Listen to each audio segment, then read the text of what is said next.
Wrap up, protect your chains, and make sure your Broncos coverage isn't...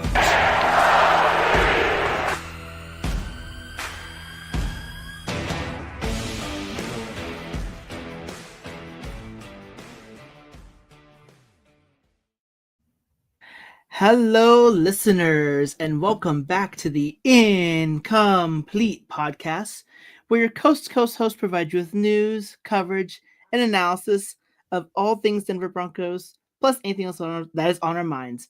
I am Ty, and I'm joined by my wonderful co-host and best friend, Kelly.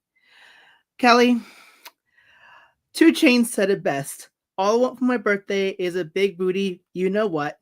What I would like for my birthday is for the Broncos to stop stressing me out. We do not play well in London. I do not like when the Denvers go to London to play. Yeah, wholeheartedly agree. I think we've been there, 3 times, and every game has been either... Well, the San Francisco game was like the whole debacle with Josh McDaniels, but then the last 2 were close games, I think, that were decided on the very last play of the game, virtually. So I agree with you. No more London games for a little bit. So when I think it's going to be a loss, I don't want to be called stupid or what's wrong with you or are you crazy? No. Because she's nuts. We all saw it firsthand. When it comes to London, I think jet lag hits them very, very early and very, very hard. Well, I don't know. They did leave really early, which I'm glad about. So I think they did the best thing. I think they did it the best way that you could do it. But right. The routine is off. It's not a football field, it's a soccer pitch, and the difference and things like that. And rumor has it it's harder to come back and get over that jet lag than the jet lag you get going there. So you're telling me I got to be concerned when we play the Giants this week? Yes. Have you not watched the Giants with Dart and Scadaboo? Yeah, I watched that game. That was something else. So yes, we're worried. No, I don't want to be worried anymore. I don't want to have to come back here next week and say, I did not get my birthday wish of them not stressing me out. But it is what it is. So it is a victory. So before we dive into this debacle, first off, I'm getting hot in this, so I'm taking this off. Second of all, cheers. As ugly as that game was, I think you always do say it best, an ugly win is better than a pretty loss. So cheers and happy birthday. Thank you. It killed me. I waited all day. I was like, no, it's one of the few times I'll actually see him and talk to him on his birthday. I'm going to wait. I'm not going to send a text. I'm not going to post a social media thing. I'm going to wait and see him so he hears it and sees me say it. Well, it's very much appreciated. But in what should be a joyous occasion, I think we should just get the bad and ugly out of the way right now, because I'm pretty sure I honestly have more bad and ugly than I have good this week. And that's saying a lot. Yes, that's usually my job. Yeah, I'm going to say, because it's usually your job. So, because I don't want to sour too much, you go ahead and tell me what was ugly. Penalties. I was going to tie that into the 2 Chainz song. What was the word? I can't even think of it right now. The penalties are, I will say, they weren't as bad as they have been, but one penalty in particular that I definitely had put in ugly, which I'm pretty sure you'll be talking about, gave me like flashbacks to the late 2010s with a certain left tackle. There weren't as many. It's just the ones that there were big plays being called back, which killed the drives, and it changed the momentum. Exactly. It kept those drives and gone and scored on those drives, the game would have looked different and felt different. But every time we got a little, okay, here's the rhythm, here's the momentum, here it comes, bam, a penalty. It was like hitting a brick wall. Right. And it's not fun hitting a brick wall. A receiver from the Sooners would know that. Yes.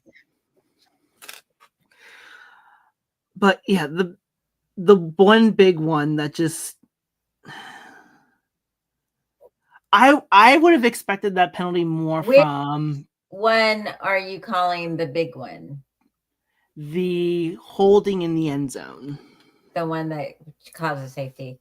Yeah, I really think the one where we converted a 3rd and long and it got called back was worse.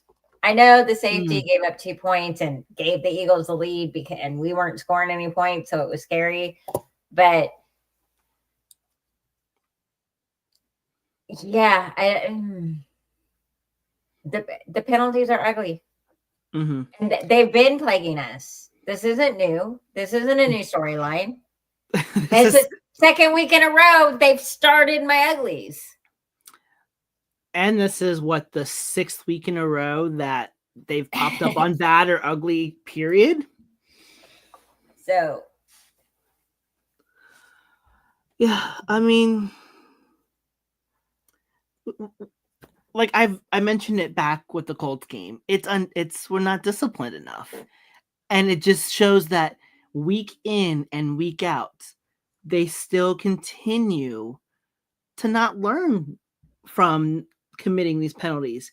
I can understand a couple here or there, but just like you said, it's just so much penalties are going to happen. I mean, unless you're the Chiefs, penalties are going to happen.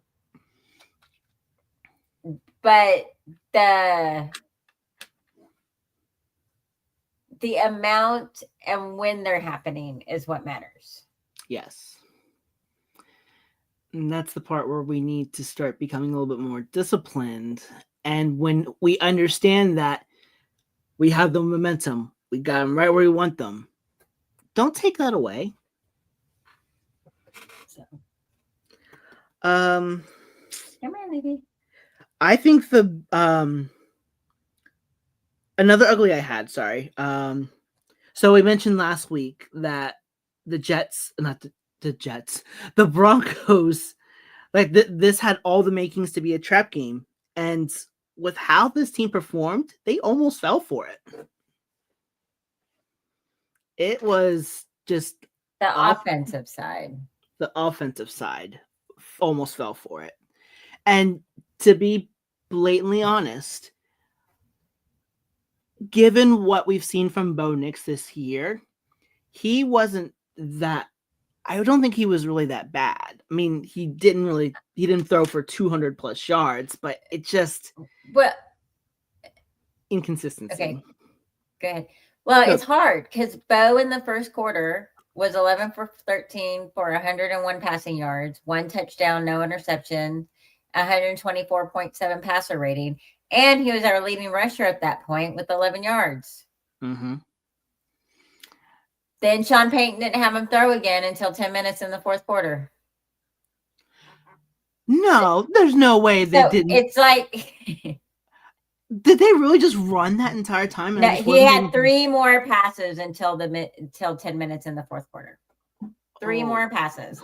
It's like Sean Payton, we screamed, stop abandoning the run, stop abandoning the run. He did a switcheroo and he abandoned the pass game. He sure did. It's so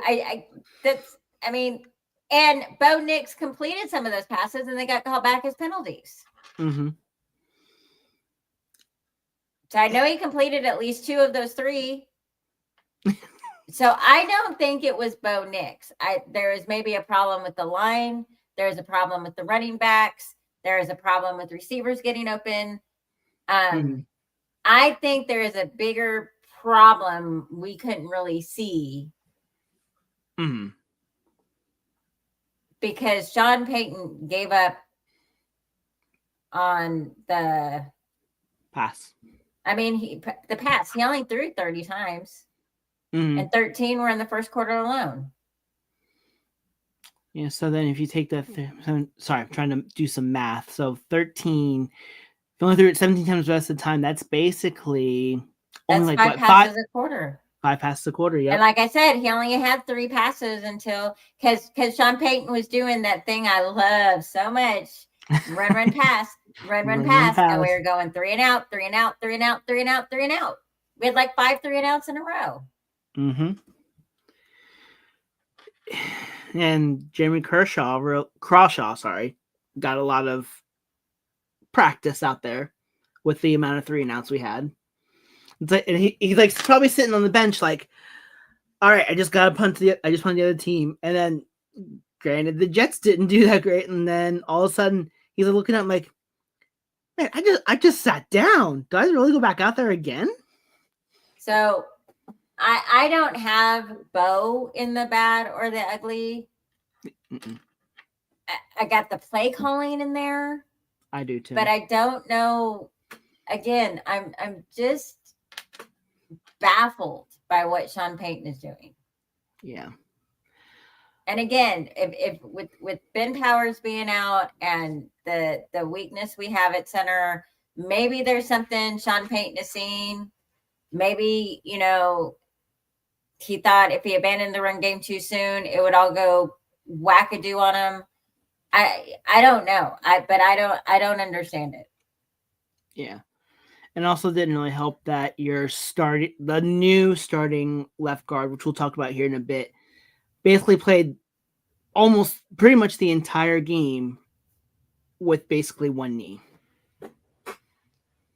Well, that might have been what he saw. When I say I don't know what he see, I don't know what's leading him to make these decisions. Then we find out something like this. I try to take a moment and go, oh, maybe that's what was going on. Maybe that's why there were so many holds. Maybe that, Yeah, because I think he got called for 3 holds. Yeah, 3 times. And it now makes sense why this is all happening. So, second straight week, we're gonna have a new left guard. So, joy. One more ugly I did have before I forget about it wasn't so much for the Broncos. It was Aaron Glenn, head coach of the Jets, not trusting Nick Folk to go out there and kick a 62-yard field goal to win them the game. Aaron Glenn, I don't know what he was doing at the end of the half. That's the strangest way I've seen anyone run out the clock. Right. Go for it on 4th down, get close enough, and then go, we're done. The hell? At least snap the ball and take the knee. What do you do? We're just standing there. Everyone's just waiting to what are we doing? Right. I did find justice in Wilson going over and complaining to Aaron Glenn, and then he couldn't catch the ball.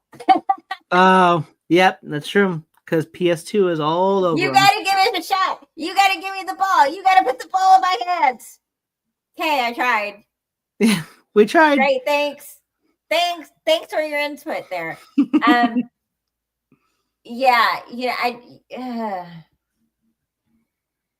part of me empathizes with Jets fans because I remember questioning a lot of my head coaches' time management issues too. There might be someone that's out there doing it a lot worse. And so I'm happy to be on the other side of that coaching discussion. It's like the old saying goes, the grass is always greener on the other side. Oh, but we finally got some rain on the Denver side. Yes. sprouts. We got some green sprouts. It may not be all green. There might be some dead spots. We may still have some weeds coming up. It's okay. But we finally got some freaking rain, man. Yep. We are 4-2. We won a playoff game in the last year, finally. So actually, speaking of being 4-2, I just realized something this week. And someone made a good point that our two losses have obviously been on a game-ending field goals. And it pains me to say this. Someone said that we were one non-leverage penalty away. So as of right now, and I know it's early, we're only 6 games in for most of these teams. They're already doing the playoff brackets. Like if the season today, Denver right now would be the 7th seed. Someone mentioned that if we did not get that leverage penalty, Denver would be the number 1 seed right now. Because we beat the Colts, and so we'd be 5-1. They'd be 5-1, but we have the tiebreaker. Oh, okay. But we still have lost to the Chargers. Yeah, I think but the Chargers, I think, have lost. No, they're also 4-2. They're also 4-2. Oh, so yeah. But I guess we lost to the Chargers, and we wouldn't be number 1. I think they're forgetting we lost to the Chargers. Yeah, I think they're adding on to the fact that if we change that Colts game to a win, that one loss would go to the Chargers, and the Chargers right now are 4-2. So that would Denver being 5-1 at that point. I see. Okay. Okay. Maybe. Yeah. Okay. But we're not. So yeah. We don't play football on paper. Football's played on turf. So. Football. Yep. As long as you don't play it on MetLife Stadium's turf. Yeah. There's a lot of bad turf out there. Yeah. Any other uglies or bad? I don't have any more uglies. I have bads. Do you? No, yeah, I'm done with uglies. So for the bad, I will nitpick one thing because I know this can be, I feel like you will probably explain this better than I do. And we just mentioned it, Sean Payton's play calling. The one play in particular, you run a fullback draw on 3rd and 10. What the fuck are you doing? That's what I mean. He abandoned the pass game. I've never had to say that before. I've never seen a coach abandon the pass. My God. So, yeah, I have the offense in the bad because they found no rhythm. Mm-hmm. And they can't seem, the coaches, the other playmakers on the team, the other veterans on the team can't seem to find what Bo needs for that rhythm. That first quarter, when they started doing that hurry up and they were going, Bo was ice in his veins. And then Peyton stopped. Just like slam down the brakes, stop, just stop. It's almost as sudden as so some of the cars now have collision warning where they'll stop you if you get too close to a car in front of you. That's how it felt with Sean Payton with the play calling. So I don't know. I mean, yes, I have it in my bad, but I again have it in that I am just dumbfounded. I cannot reason. Like I said, I've never ever seen anyone abandon the pass game. Mm-hmm. I've never had a conversation about a coach that just stopped passing the ball. Man, there really is a first time for everything, isn't there? Like Sean Payton, don't abandon the run. We've got the memes. We got the Sandra Bullock memes. We got the other memes of, run the ball. Everyone's saying, everyone's on the Eagles for giving up on the run game. You got Barkley, but suddenly, he's only getting 9 touches, 9 carries a game. That's ridiculous. Why are you abandoning the run game? The conversation is always, why are they abandoning the run game? I've never, ever has it been, why is Sean Payton, why did Sean Payton in this game abandon the pass game?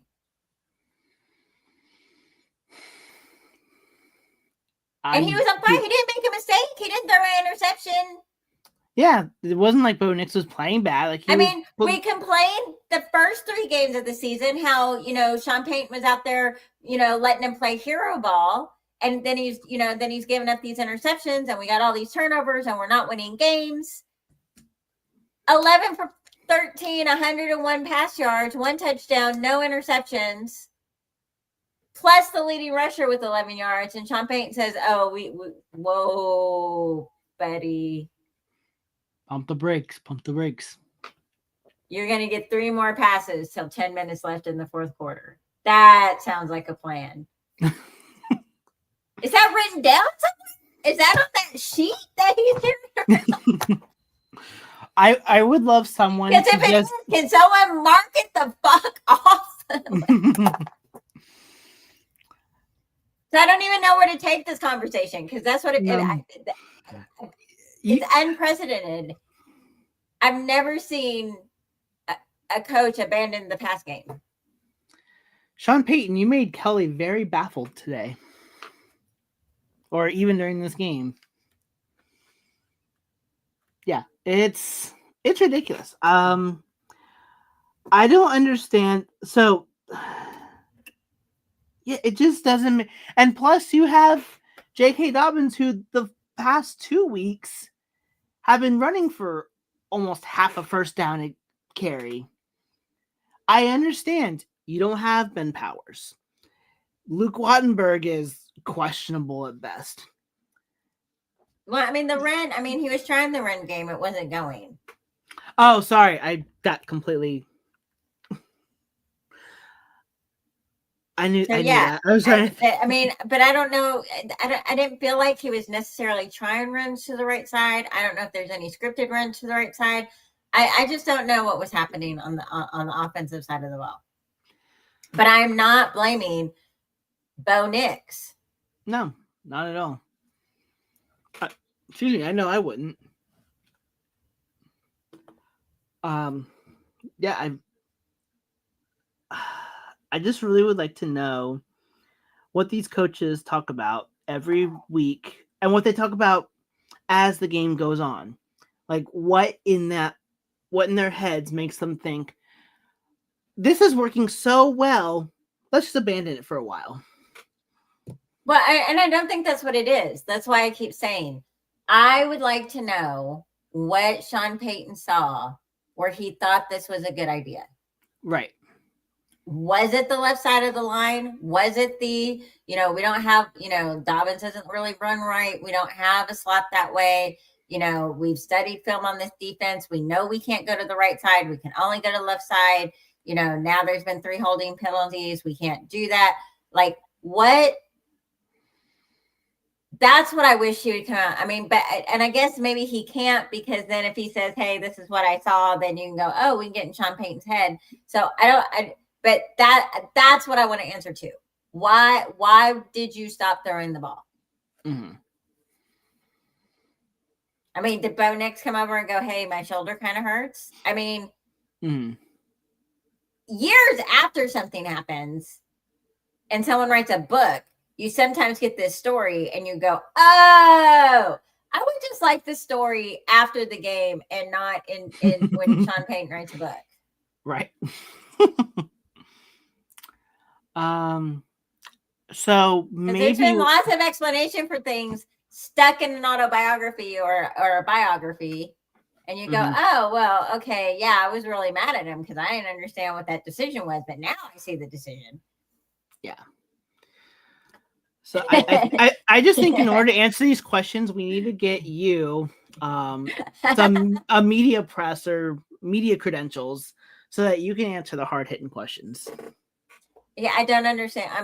I don't know if you're allowed to ask these questions, but I don't understand why these questions don't come up after the game. Right. And to be fair, you get a lot of coach speak. Mm-hmm. I'd kind of like to be at the Miami ones because they're throwing each other under the bus. But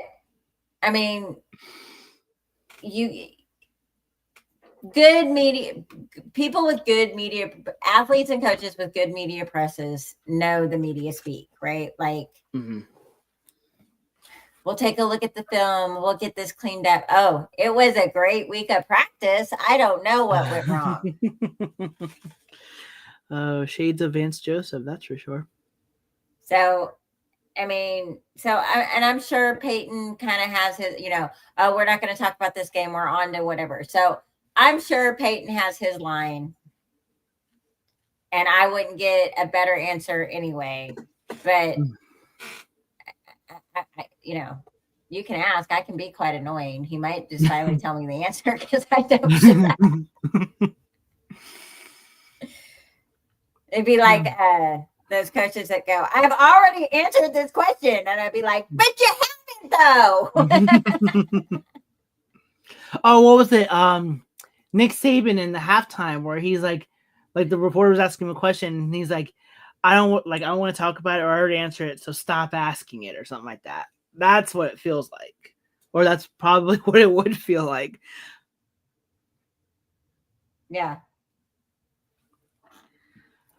Sean Payton play calling was really the only bad I had. I did add run offense, but we kind of grouped that upon everything. So, your turn.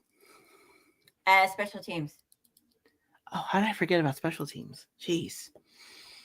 I don't pay attention to that phase of the game because it's like I'm already frustrated. I'm already frustrated with the offense. Hey, Ty, have you heard?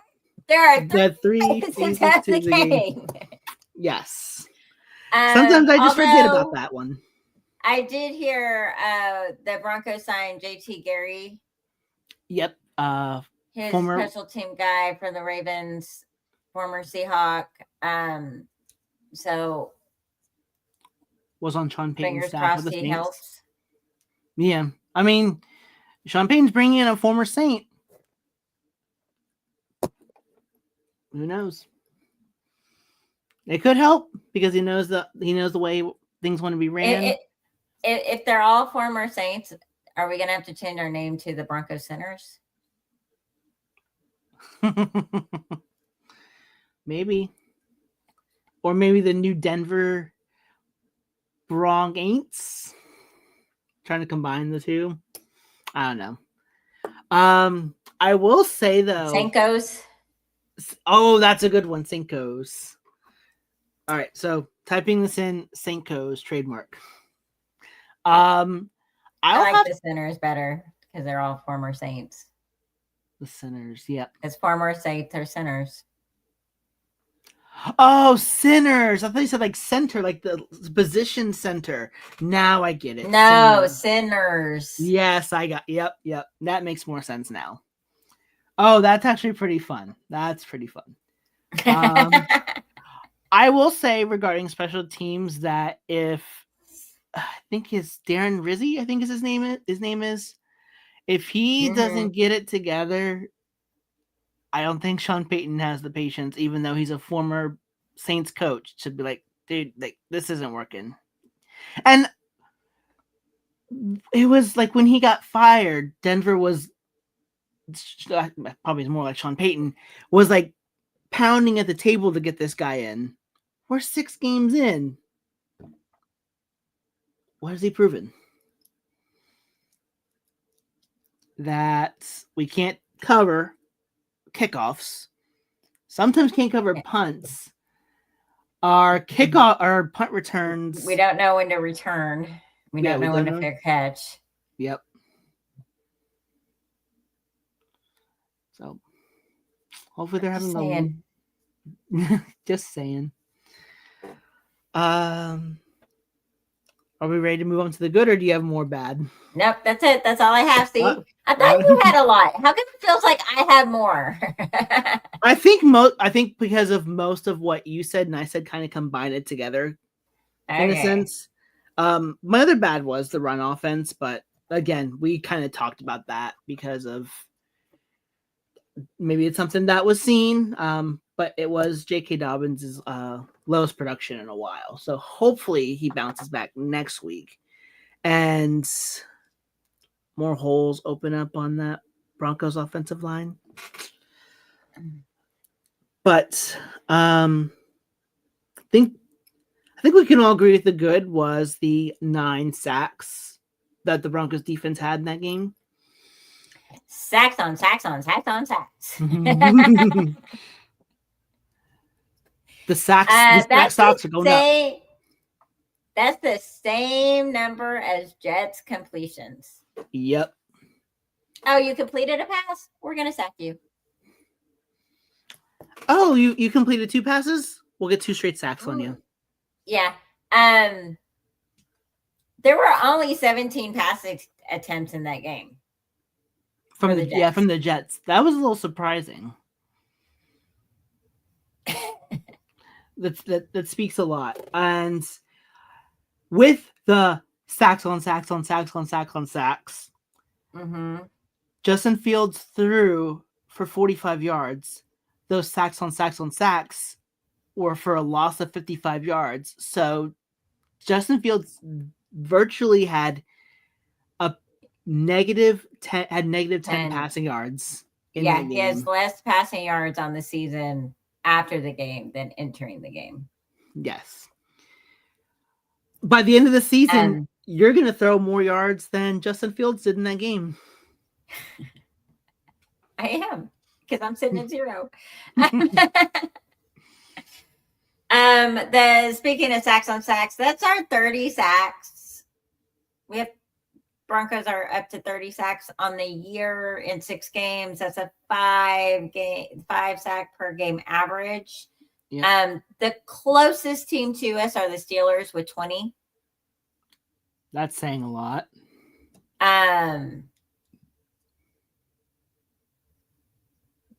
The team with the leading sack record are the 1984 Chicago Bears with 72. Yes. That's a 16-game season, so that's 4.5 sacks per game. So at our 5 sack per game average, we are on course to beat that. And we would still beat it in 16 games, because if we do 5 sacks in 17 games, that would be 85. At 16 games, we would have 80. So you wouldn't have to asterisk that record if we broke it. Right.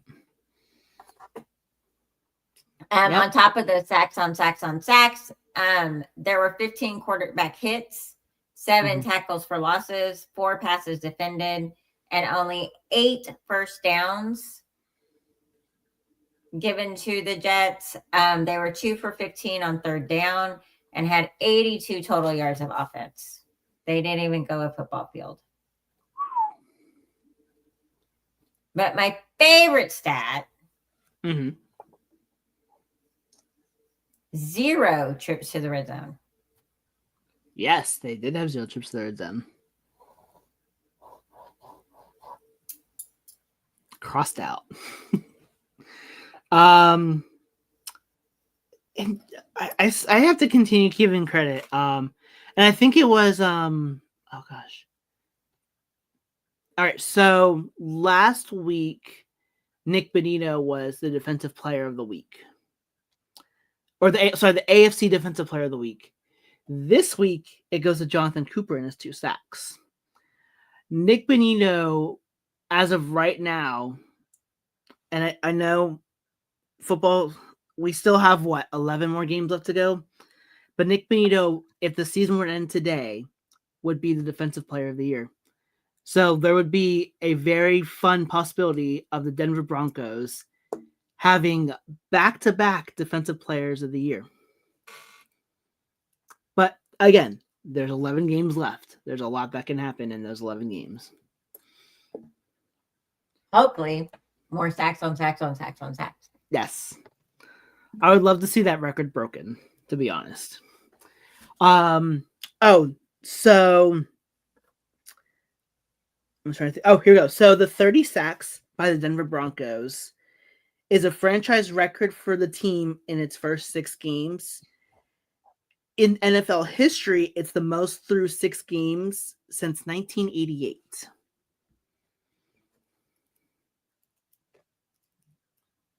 That's all I got. It's cool. I mean, it's very nice.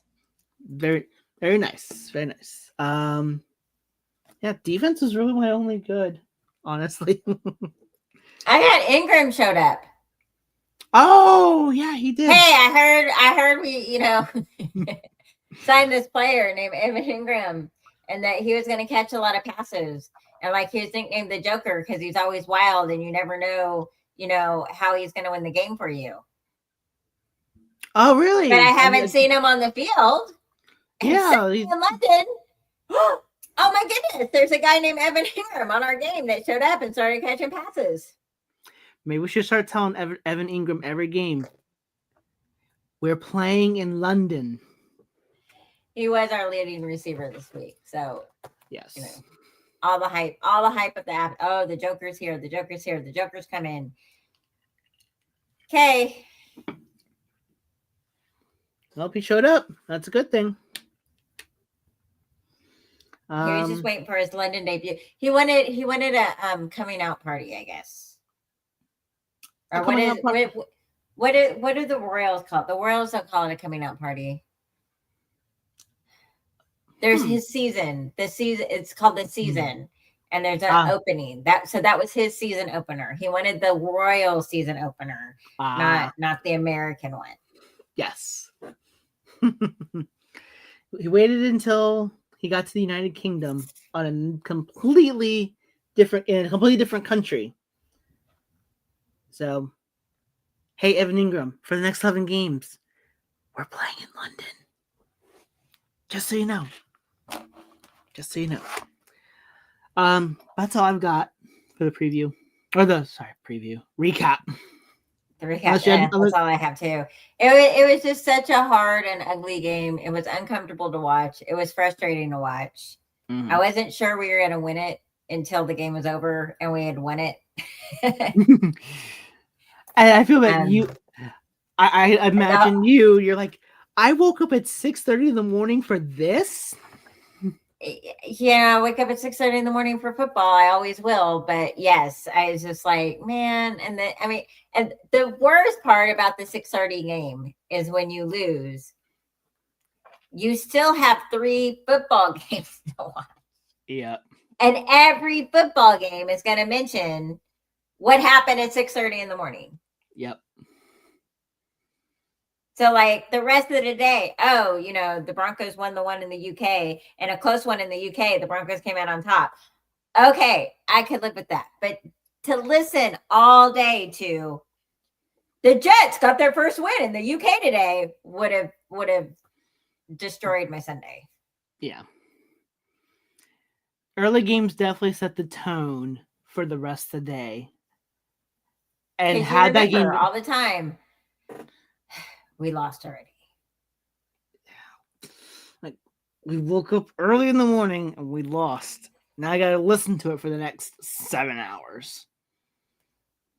Mm-hmm. Or really 10 hours if you think about it. Is it 10? Yeah, 10 hours if you really think about it. But yeah, ugly game.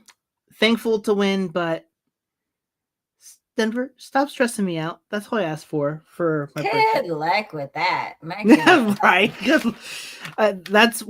That's hoping for the impossible. If football doesn't stress you out, are you really a fan? Fair. That's fair. I love nothing more than being stressed out for 3 hours. As if I need any more reason to be stressed out than I already am. But it's okay. Because we are going to go around the NFL. And so I think I mentioned this last week, or I think I mentioned this a couple times on the podcast, that I had a feeling that Mike McDaniel was going to be the first head coach that was going to be fired mid-season. I said it in week 2. I have that. I said I thought Harbaugh and Baltimore, and I broke down all the losses that they'd won when they had a 99.9% chance of winning, and then they would still lose the game, or Daniels and Miami. Mm-hmm. But neither one of those are the first coach to go. Yep. Because we didn't see, despite having the first round pick, the quarterback of the future, a team that's rebuilding, Brian Callahan is the first coach gone. Just 6 games into the season, the Titans have fired their head coach. Bill Callahan was only 6 games into his second season with the Titans. He went 4-19 as a head coach of the Titans. Who's going to be taking over for the Titans for the rest of the season? Former Broncos offensive coordinator Mike McCoy. Also, former head coach of the Chargers 2013 to 2016, where he posted a record of 27-37. Yep. So I feel really bad for the Titans in this sense, because I really felt with them having the number 1 pick, getting this quarterback, that Titans front office and management would have given him at least a little bit more time than 6 games. Well, I mean, he was 3-15 last year, and now he's got, this phenom as, first round pick, and he still can't win a game. So I don't know. I mean, the Titans have lots of problems. Mm-hmm. Yeah, it's more than just a quarterback problem. There's problems. So, your receivers can't catch. And like I said, Cam Ward almost led that team to victory week 1 against us. He did. If Ridley could have caught the damn ball, we would have lost that game. Mm-hmm. So, Ridley's a problem. The running back's a problem. Like, there's bigger problems. But I don't know that McCoy will be better for Cam Ward or not. Right. We'll have 11 games. Yeah, 11 games to find out if that's the case. Will he? Yeah. That's the big question. Will he? So I don't know. I don't know that I would take an intern head coaching job in the NFL. Yeah, because as teachers, it feels more like a long-term. Not long-term. I guess a long-term sub-position. Yeah, long-term sub-position. Well, because it's you weren't in charge of whatever's broken. Mm-hmm. I mean, you're part of the team. Maybe you talked with the scouting team. Maybe you said, hey, I like this guy over this guy. Maybe you had some input, but you didn't break what's being handed to you. Yeah. And now if you don't make it successful, you might be gone right along with them. Then it's your fault still somehow. Yeah. I mean, I know most people take it and come in and go, because I'm a good coach and I know that I can do it and I can turn it around. Mm-hmm. Yeah, I would actually agree with that, because. But I don't know that I would look at anything like that. I think I'd be like, nah, wait. Yeah. I'm over here. I'm going to stay over here with this headset. Thanks. Mm-hmm. Yeah.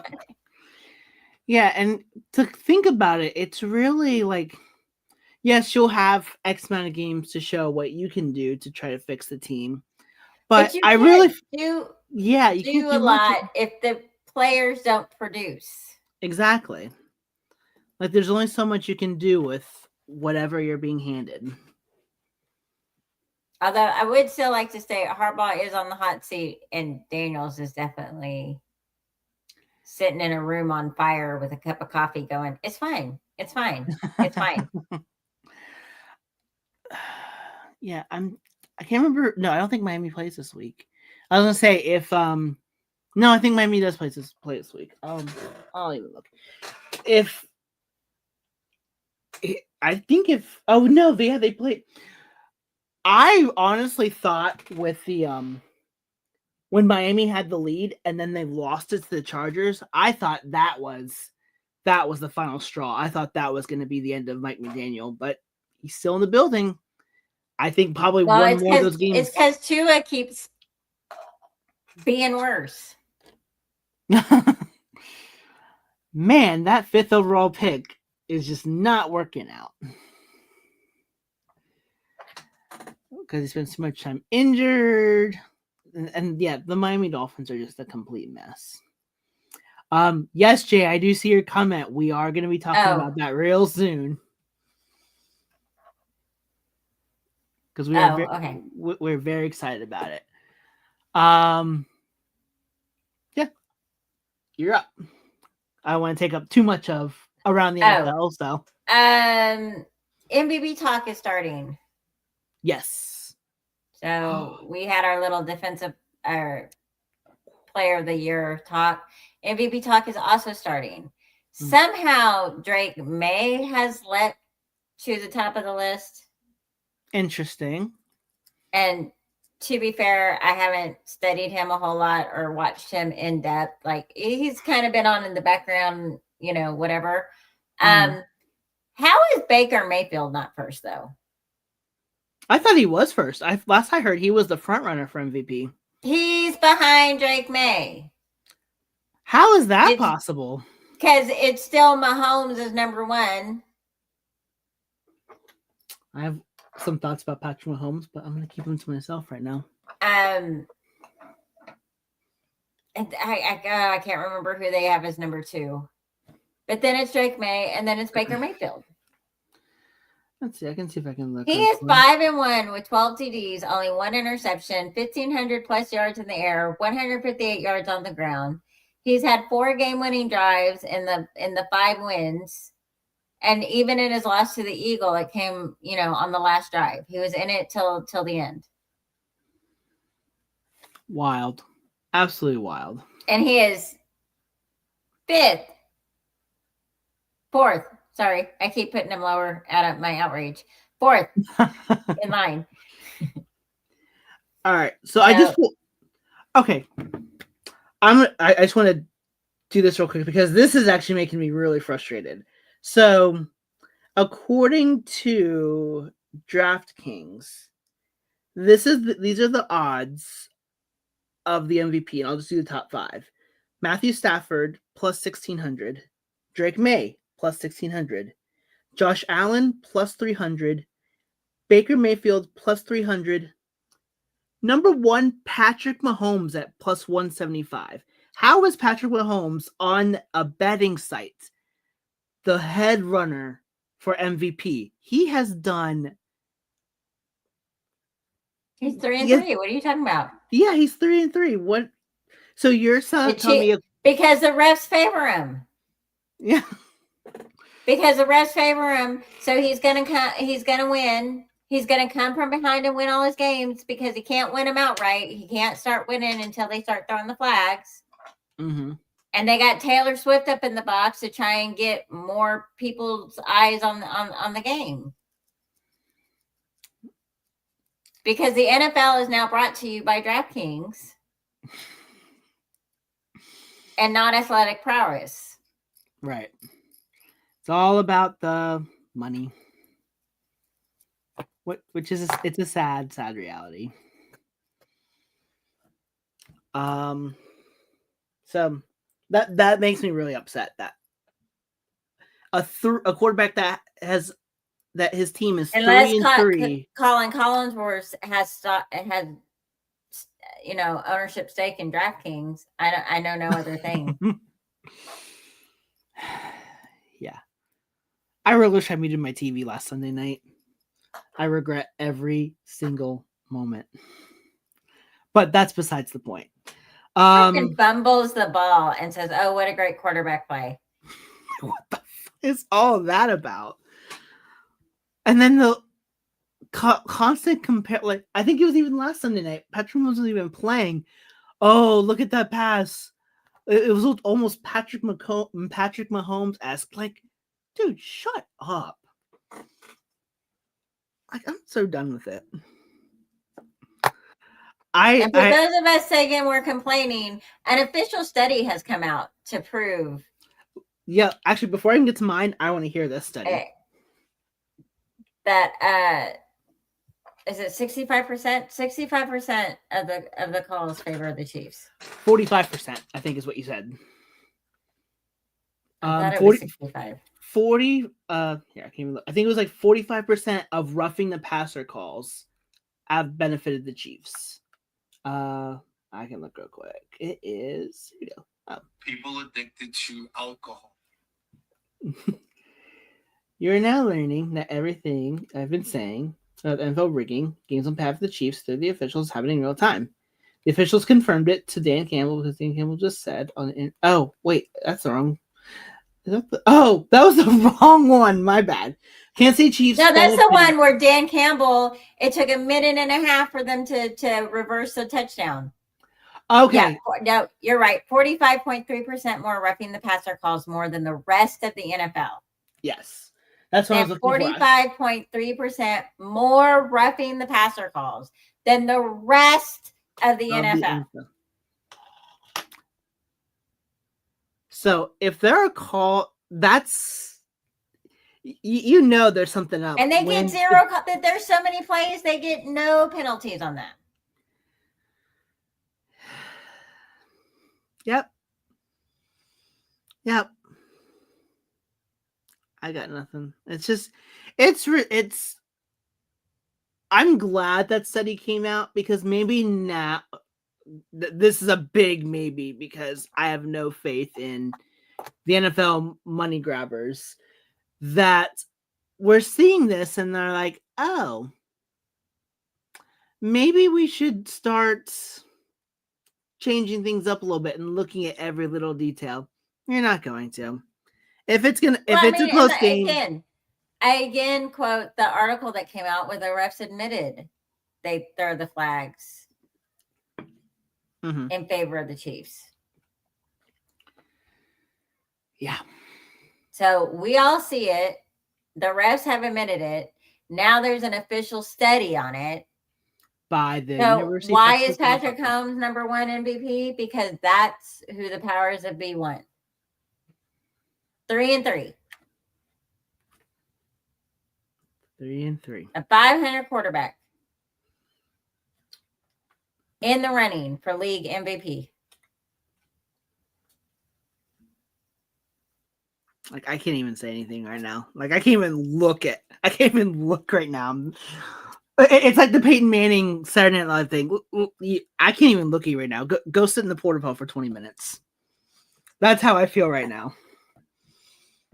And if we don't like the Chiefs now, buckle up because they're about to become insufferable because Rice returns from suspension this week. Oh, it has been 6 games. I swear it should have been. Oh, and that's what they were talking about on Sunday Football too. It's like, like the next few games, and then guess what? Rice is coming back. Like, I would have. Oh gosh, I just want to crawl into a hole. I can do my next news story. Yeah, go ahead. While I go crawl in this hole, go do your next news story. Okay. November 4th is the trade deadline approaching. Yes.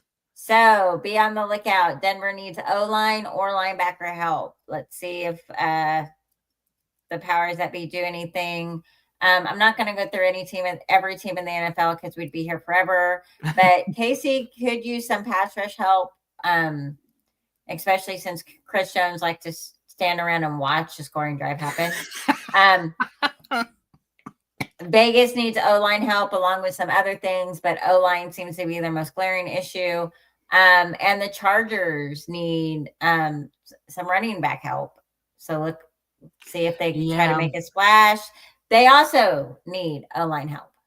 Mm-hmm. So just something to look out for. November 4th is coming faster than we all think. Mm-hmm. Our division is hard enough as it is.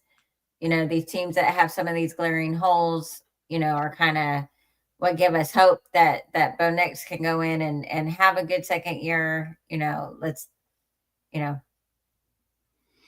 Yeah, I think regarding the trade deadline for Denver, when it comes to the linebacker position, I think it's going to really depend because it was just, and I'll talk a little bit about it, but it was just announced today that Dre Greenlaw has been activated from IR and he has been practicing. So I think if he can fill in that hole that's been missing with the off-ball linebacker, sorry, not off-ball linebackers, the inside linebackers, then maybe inside linebacker is not going to be that big of an issue.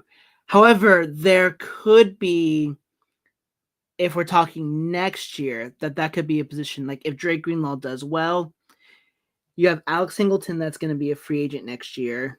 And then Sternad's been playing pretty well. So I want to see how well he does the rest of the year.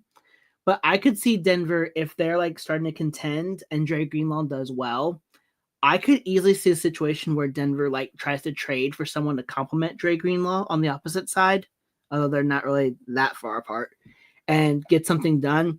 Denver could also possibly look at left guard, depending on how Calvin Throckmorton does, because he will be our third. He potentially could be our third starting left guard in as many weeks. Which, speaking of Calvin Throckmorton, we just talked about this. I talked about this earlier. Matt Parth is going on the IR. They found out that he had injured his MCL on the very third snap of the Broncos offensive series, and played pretty much the entire game. With that, there were a flurry of roster moves that were made by the Broncos. So Matt Parth went on IR. Garrett Wallow went on IR, who is one of our special team guys with a hamstring injury. You mentioned earlier, Broncos signed JT Gray from the Ravens practice squad. Calvin Throckmorton was elevated from the practice squad. And yeah, I think it was Calvin Throckmorton and then JT Gray are going to take the place of Matt Parth and Garrett Wallow. And then, of course, the news today that Drake Greenlaw has been activated from IR. Of course, Denver still has, I think, a 21-day window to activate him to put him on the active roster. So, count on another roster move to be made coming up. Your turn. Just have my game of the week. Oh, yeah. Oh, I've got my... Oh. Wait, what's your game of the week? Because I have an interesting game of the week. So, go for it. You go first. I have Commanders at Cowboys. Ooh, that's a good one. So you ready? Both teams are rebounding from disappointing losses. Plus, we play the Cowboys in 2 weeks, so we might want to peep out what they're doing. Daniels went 211 yards for 3 touchdowns and 1 interception last week, although the offense did turn it over 3 times. They're 3rd and 8 in the red. 3rd and 8 on 3rd down. Daniels has taken 3 or more sacks per game. And their defense has been allowing 21 points per game.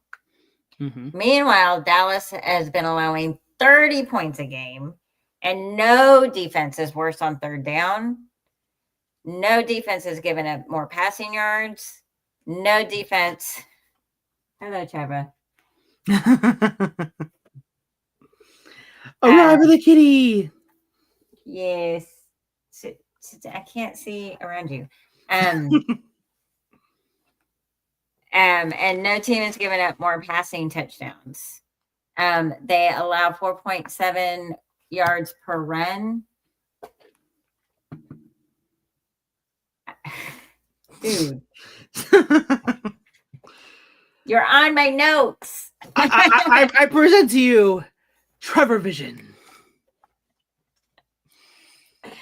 But meanwhile, Dak may get CeeDee Lamb back, which, is a powerful thing. Dak went for 261 yards last week with 3 touchdowns, no pick.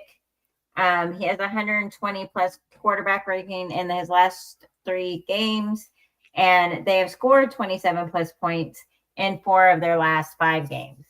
So it could be a shootout duel. Dallas is one of those teams where I'm confident they could put up 40, but I'm also confident they'll give up 40. Yep. Meanwhile, Daniel's second year has not been as celebrated as his first. Mm-hmm. Trevor Vision.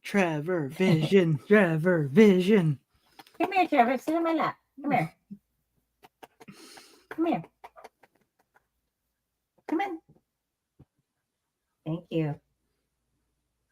There you go. Oh boy, I'm gonna have to censor that. Oh my goodness. So yeah. So it should be it has the makings of a high flying, high scoring game, but it also has the makings for complete what are these people doing game. Right. I'm all for it. I'm all up for a little chaos. My game of the week may surprise you. I sometimes give Thursday night football games a lot of flack. This one though is going to be quite interesting for a few reasons. So my game of the week is going to be Steelers versus Bengals. Otherwise, what's going to be dubbed the Battle of the Unks, or one of my favorites that I've heard this week, the Icy Hot Bowl. So we have 41-year-old. What's that? Good. We have the 40-year-old quarterbacks. Yep, we have the 41-year-old Aaron Rodgers going against the 40-year-old Joe Flacco. This is only the second time in NFL history both starting quarterbacks were 40 years or older. The other time it happened was when Tom Brady battled Drew Brees. Someone that I follow, Crystal, who is on the Buckham Pod. So the Thursday night game starts at 8:15 my time, 7:15, 6:15, 5:15. Her comment was, this game should start at 4 p.m. The early bird special. The early bird special for the 40-year-olds. So I told her I was going to shout her out. So there you go. It should be interesting because the Steelers are surprising a little bit. I think they're 4-2, if I'm not mistaken. Cincy, who was having the quarterback issues of their own, signed Joe Flacco last week. And from my understanding, that he did fairly well, just that the Bengals didn't end up winning the game. So we'll see who's the best 40-year-old quarterback this year. Is it going to be Aaron Rodgers or is it going to be Joe Flacco? So time will tell. And, I mean, time will really tell because Father Time gets them all. Father Time's undefeated. Father Time is undefeated. All right. But now that we have talked about the games that you should be keeping an eye on, time to turn our attention to our game, which we did talk a little bit about. So, for the second time in as many weeks, we play a team not from New York City, but from East Rutherford, New Jersey. We get Jackson Darts, Cam Scattaboo, and the New York Giants. The New York Football Giants. Yes. All hail the New York Giants. New York Giants. Well, we are the two teams that beat the Eagles. Yep. The last two teams to do so. They're the only teams to do so at this point. Yep. Yeah, the Giants have won 2 of their last 3. Dart had his best start last week with 195 yards, 1 touchdown, 104.6 quarterback rating, no interceptions. He has rushed for 50 plus yards in all his starts. Mm-hmm. He has 3 sacks in his last 2 games. He has 58 yards rushing last week for 4.5 yards per carry and a touchdown. And even though he took 2 sacks last week, it was only for a -1 yard. Yep. Scattaboo had 19 attempts for 98 yards last week, so he's averaging 4.2 yards per carry. He had 3 touchdowns. The Giants overall are 11-16 on third down. Mm-hmm. And they're 3 for 3 in the red zone. Yeah. Yep. Giants defense, is 1 for 9 on defending third downs. But they did hold Hurts and other quarterbacks to a sub 90 quarterback rating.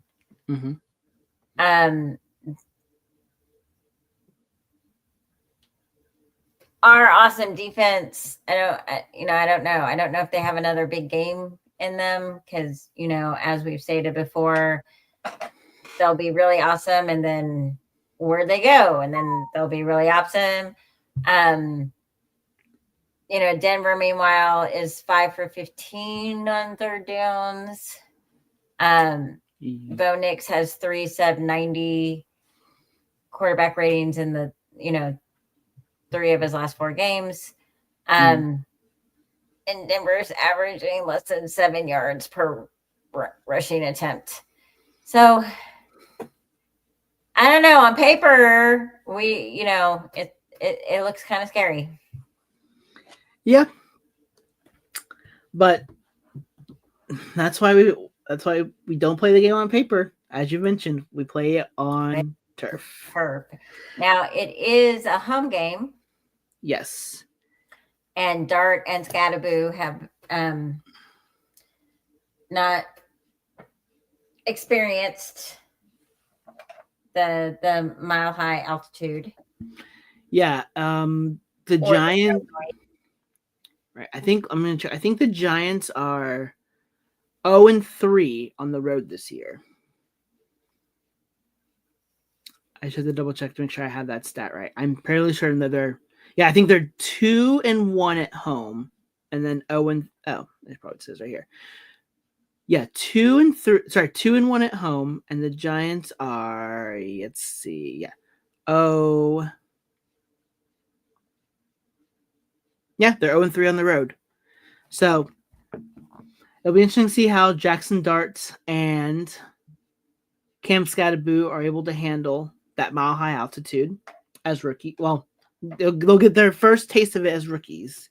Also, what Jay has kind of mentioned here. Let me just see if I can pull it. I'm just going to pull it up real quick.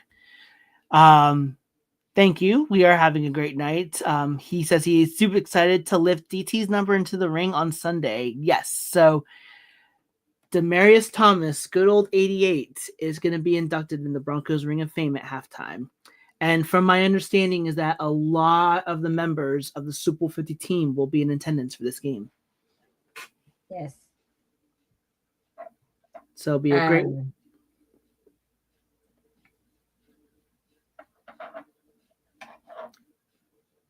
So it should be emotional. Yeah. If nothing else. That's one of the things. Yes, DT's number should be risen. It's sad it's being risen in memory. So. Couldn't say better. Win for DT88. Yep. I'm kind of bummed a little bit. Although, actually, I take that back. Because now I'm remembering what you said, that we don't do well in revenge games. So, probably a good idea that Russell Wilson isn't on the opposite side there. I don't know. He didn't play us against the Steelers. He was injured. And we lost that game. So, I still want to beat him. I still want him to go in there as a visitor and just beat him. Right. I don't care. I want him to go home as a loser and not leaving there with his team having I don't care what position he is on his team. I don't want him to take the win from us. Exactly. Absolutely. Couldn't have said it any better. Yes, I do wish I was seeing Nick Benito drive him into the ground. And I really hope this becomes the Scadaboo versus Hafunga game. Yeah, they were talking. I heard about that a lot, that this could be the one where. Oh, I'm going to mispronounce it again. How'd you say it again? Hafunga. Thank you. I keep wanting to say something different, but. See what it feels like? All those times Yeah. I can't pronounce the names, and I'm just like, I don't know. My mouth won't do it. Yes, Hufanga. Hufanga. Yeah, I think he's going to be the one that's going to be on Scatterboo quite a bit, and there could be some hits in that game. I think they're both going to get. I want it to be like the hit heard around the world. Ah, yes. No one can stop Christian Okoye. There's no taking him down. The Nigerian Nightmare. Here he comes. Steve Atwater said, whatever. Silent Assassin is, I'll take your Nigerian Nightmare and go boom. So, but how they both play, they might also both go out with concussion. Yeah. Oh, jeez. Gosh, could you imagine? I mean, did you see where Scatterbo's helmet was shattered? Yeah, I saw that. Brutal. And then Hufanga flies around like, he doesn't know gravity exists. Which I'm very thankful for. It's fun to watch him. It's great to watch him. He's all over the field, but I don't think he passed science class that, gravity keeps you to the earth. Yep. And so between the shattered helmet and the gravity defying, there may be a collision no one's ready for. Yeah. A collision that could change science forever. One thing I do want to keep in mind is that the Giants do have a really strong pass rush, so Denver's offensive line is going to have to really keep it going, especially since there's one Brian Burns out there who can get some hits, and then they have Dexter Lawrence, which they often refer him to Sexy Dexy. So we got those two to worry about, and then I think that's really it for the most part. So good to keep an eye on where Brian Burns is and where Dexter Lawrence is, because it's going to be, if those two get to Bo Nix, that's going to be a problem game. And then I think the big key to this game is if Denver can rattle the rookie. I'm not sure. I don't think Spencer. Oh my gosh, I almost called him Spencer Rattler. I don't think Jackson Dart's had his welcome.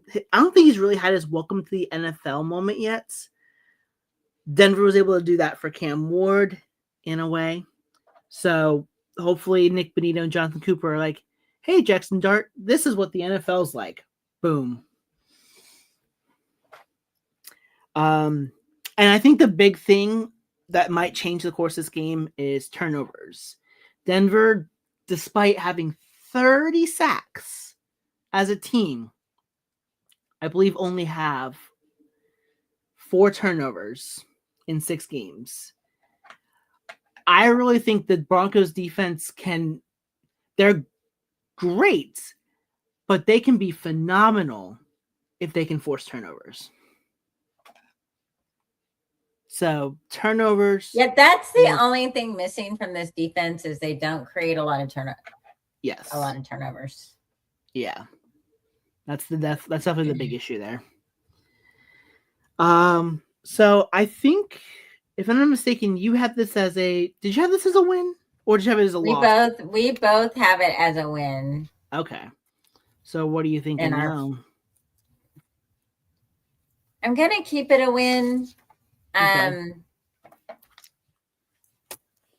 I'm not as confident as when it was Wilson. Right. But I don't know. I just think we win for DT. Yes. Win for DT. Every day and twice on Sunday. Because we didn't win the game after his.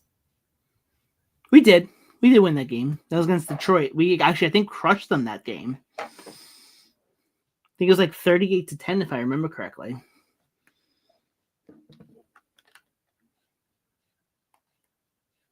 See, I figure it out. Let's see. Broncos versus Lions. More Trevor Vision. You camera hungry? Yeah, Broncos honored Demaryius Thomas with 38-10 rout of the Lions. Oh. Why do I not remember that? The game was December 12th, 2021. So I think was Drew that was before that was before Russell Wilson. So I think that was when Drew Lock was playing for them. Yeah. Hi, Trevor. More Trevor Vision. Yeah, Look I'm at gonna. the kitty.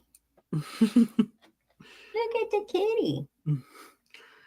Yeah, so I'm also gonna keep it as a win. More so for DT, and I think defensively Denver's a little bit better than the Giants, especially since the Giants have a rookie quarterback back there. But I mean, he's through 3 games, 2-1's not bad though. So Right. we just gotta be really careful with him. Just be really careful that he doesn't that this isn't his coming out party, basically, or his what you said earlier in the show, his royal decree. Is that what you said? The start of the season. The start of the season. That's right. So no start of the seasons. Look at the kitty. Mm-hmm. And we are gonna bless you with more Trevor Vision. All right. When I see his actual handsome little face. Huh. Just so kitty.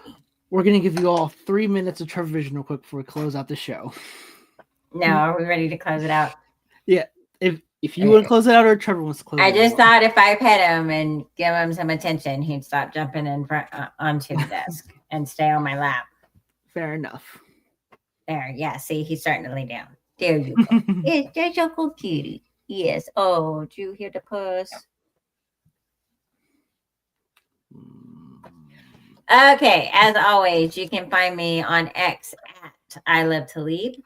Find me at TieFlyGuy15. You can find us both at the same time. At in_com_plete_2. You can also find us on Instagram. Same thing. in_com_plete_2. Because there's 2 of us. Yep. All those DMs are open for song requests, challenge flags, questions, comments, concerns, topic requests, guest requests, or anything else that you may have to tell us. If you would like to disagree with us, that's fine. We ask that you stay respectful, and we beg of you to stay clothed. Yep. However, if sliding into someone's DM is not for you, we do have an email. in_com_plete@outlook.com. And so here on YouTube, we are live, as you see it scrolling by, 9:15 Thai time, 8:15 Central, 7:15 Mountain Time, which I'm pretty sure is most of you are at, and 6:15 p.m. Kelly time. However, if you're unable to join us live, which we totally understand, work night, school night, whatever it is that you're doing, we still do have our audio. We'll have the audio version of this podcast available. I'm actually trying to get it out 12 to 24 hours after the show, or really by Friday it'll be out. But you always find that on Apple, Spotify, iHeart, basically wherever it is you listen to your podcast. I just ask if you could rate, leave comments, tell us what you would like, because as much we love doing this show, but if there's something that you want to see changed and you don't tell us, there's nothing we can do. And I have come to accept, as Kelly says, we're not everyone's cup of tea or shot of whiskey. Is that what you said? No, we're not everyone's cup of tea. I personally am a shot of whiskey. Yeah, you're personally a shot of whiskey. That's what it was. All right. But with that said, we hope that you all have a wonderful night. And until then, and until next time, Go Broncos.